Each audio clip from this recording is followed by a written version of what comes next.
Hello everyone, welcome to another episode of Pen and Paper Programming. We are continuing to go through questions from a book called Elements of Programming Interviews. There's a link to the book if you want to purchase it. I highly recommend it. It's a pretty great book actually. But anyways, we're going to walk through another problem.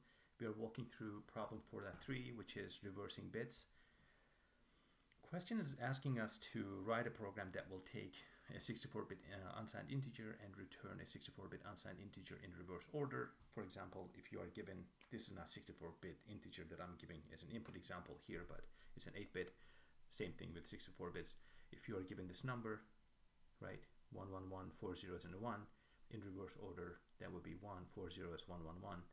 That's basically what the problem is asking us to solve. The answer the book is giving is actually not using a function like this, solution like this. This is taking care of a single integer input. You take a single integer and then you reverse it and you return the result. I will walk through this solution here real quick.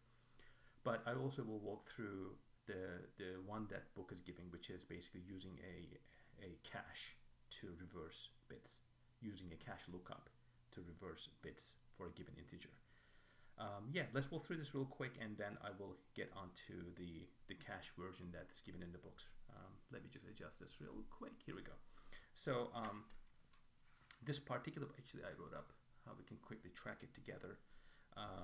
Here we are given an integer. In this case we have a 16-bit, but I'm going to give an example of an 8-bit again because I don't want to walk through 16 bits. It's going to take a long time, but you understand similar concepts. Let's walk through an 8-bit example, reversing an integer with 8 bits, and then move on. So here we are tracking a few things. I'm going to walk through this function real quick together, but as an example, I'm using this integer here. I don't know what that translates into a decimal. Let's see, 6. Anyways, you can do this. This is a 8-bit integer. We're going to reverse it walking through this function. Starting, we have a size 16, but we actually have a size 8 here. Size is 8 for us. And position is size -1, which is position is 7, starting with 7. And we have y, which is right here. This is the return value. We have a variable. It's got 8-bit number that we're going to return. It's all zeros to begin with.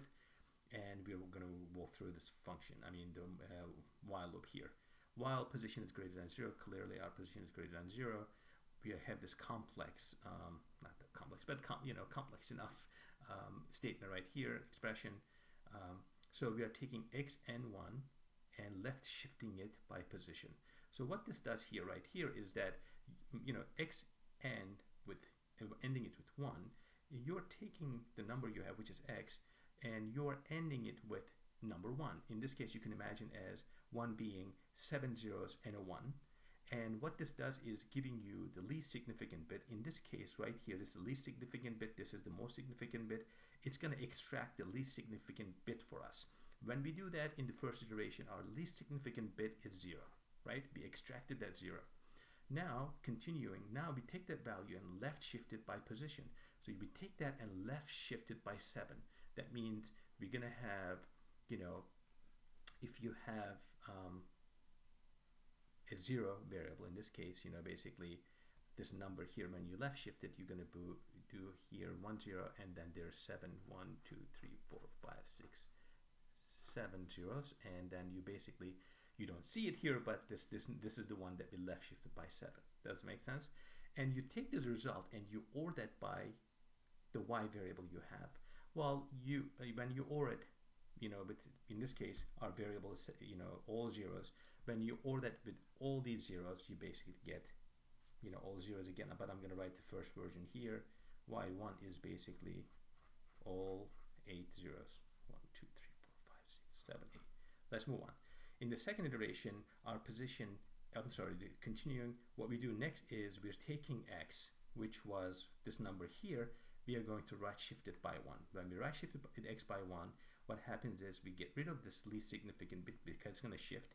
We're going to be 1 0 0 1 0 1 1, and there's a 0 in the most significant bit because we right shifted. Does that make sense? We basically move everything by 1 and we get rid of the least significant bit we had.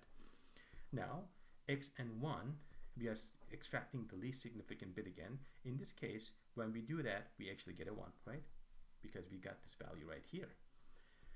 And we are going to left shift this 1 by position. In this case, position is 6. What's going to happen is that we're going to take this 1 and move 6 of them. That's going to become 0, 1, 0, 0, 0, 0, 0, 0. Now we have this guy here, right? We moved it by 6 bits to the left. Basically we were here, 1, 2, 3, 4, 5, 6. That's what we did. We were the first bit, least significant bit, when you shifted by 6, 1, 2, 3, 4, 5, 6, we ended up here.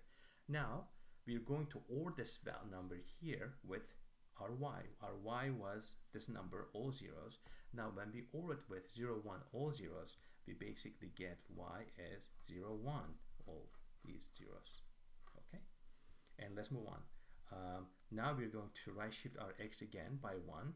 What that means is we're going to get rid of this guy and we're going to put 0 in front of it, right? 0, 0, 1, 0, 0, 1, 0, 1. Okay, we move on. Now x and 1, extracting the least significant bit again, that's a 1. X and left shift position by, in this case, becomes 5, right? So we had 1 here, we're going to move it by 5. 1, 2, 3, 4, 5. That becomes 0, 1, 1, 0, 0, 0, 0, 0. Does that make sense? And we move on to OR it with y again. That becomes 0, 1, 1, 0, 0, 0, 0, 0. You get the idea.